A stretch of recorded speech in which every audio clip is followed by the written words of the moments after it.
हाथ उठाइए, थोड़ा दर्शन कराइए। दो चार माताएं बहने हैं, इधर से कोई नहीं है क्या? जय हो।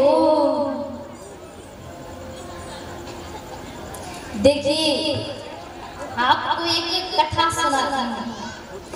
एक गांव में एक संत जी आते हैं। एक सेठ जी जा रहे थे उसी रास्ते से। सेठ जी ने देखा कि संत जी बैठे हुए हैं। उनका बेटा उंगली पकड़कर जा रहा था सेठ जी के साथ में।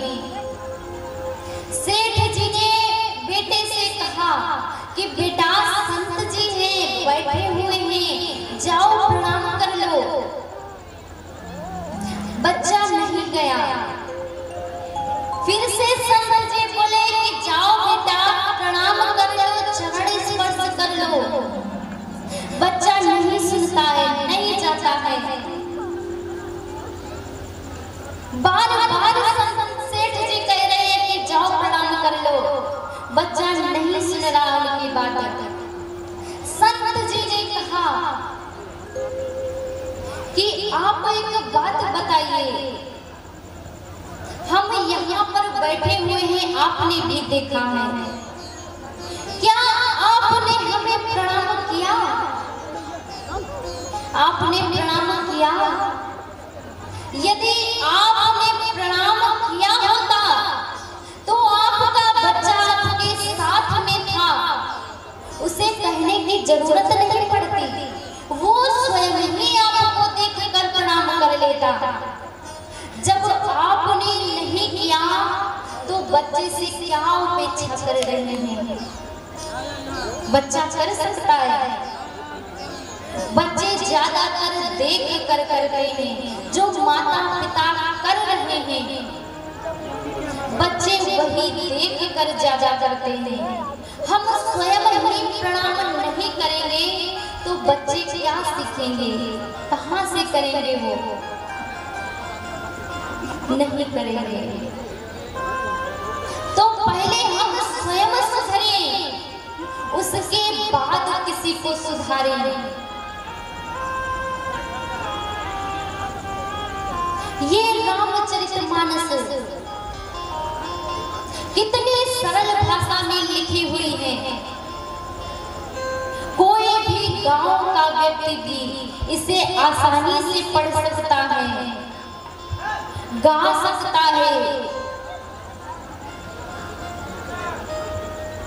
लेकिन फिर भी आज कोई इसे खोल कर नहीं देखना चाहता। ये हमारे पूर्वजों की, हमारे भगवान की देन है, हमारी संस्कृति है ये। आज हमारी संस्कृति हमसे दूर हो रही है। आज कहते हैं ना, सभी के हाथ में क्या रहता है? एक यंत्र। ये यंत्र, इसका नाम पता है क्या है? विश्व मोहिनी, जिसने आज संपूर्ण विश्व को मोहित करके रखा है। इससे हटकर कोई कुछ देखना ही नहीं चाहता है। जब इससे समय मिलेगा तभी तो हम पढ़ेंगे ये रामचरितमानस। इससे ही समय नहीं मिलता है, कहाँ से पढ़ेंगे?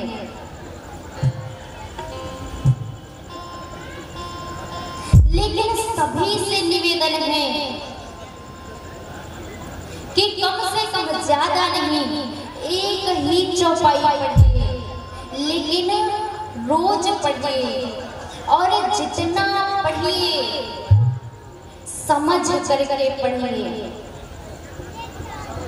क्या कह रही है वो चौपाई, ये समझ कर पढ़िए। रामचरितमानस की प्रत्येक चौपाई सार्थक है, अपने जीवन में धारण करने योग्य है।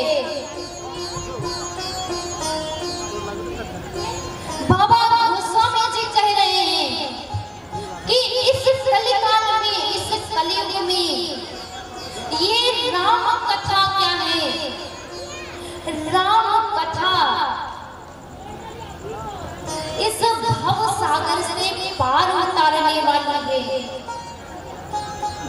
जैसे समुद्र के किनारे यदि कोई गया होगा तो पता होगा उसको। समुद्र में जब देखेंगे तो उसका एक छोर दिखाई देता है, लेकिन दूसरा छोर दिखाई नहीं देता है।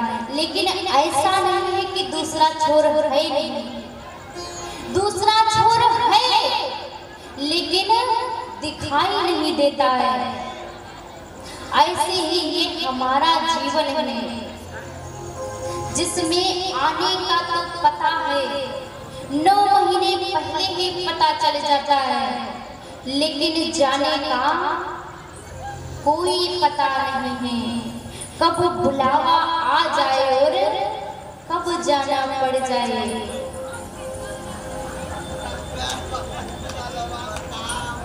क्या भरोसा है इस जिंदगी का, साथ देती नहीं है किसी का।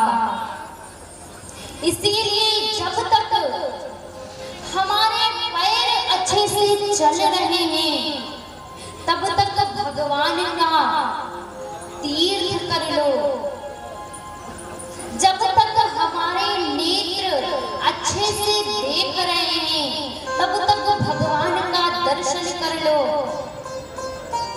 और जब तक हमारी ये वाणी साथ दे रही है, तब तक प्रभु का स्मरण गान कर लो, उनके भजन गा लो।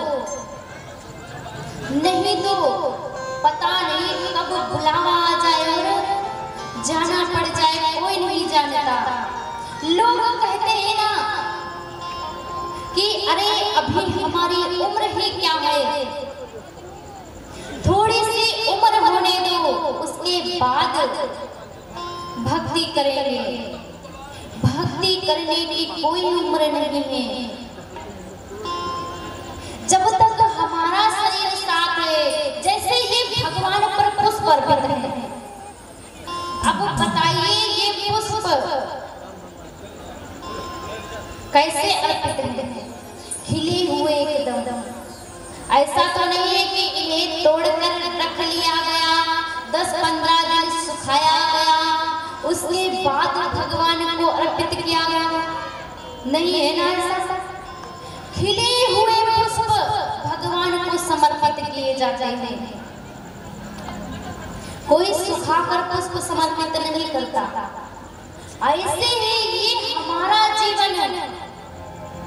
जब तक हम स्पष्ट रूप से सब कुछ कर सकते हैं, तब तक भगवान का नाम ले लो, स्मरण कर लो, गान कर लो, दर्शन कर लो, तीर्थ कर लो, दान कर लो।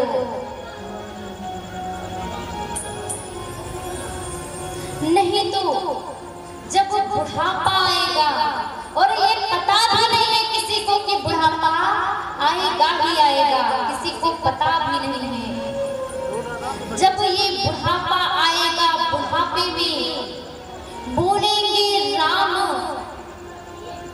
निकलेगा आम। ऐसा भजन करने से क्या फायदा है? इसीलिए कहते हैं कि भजन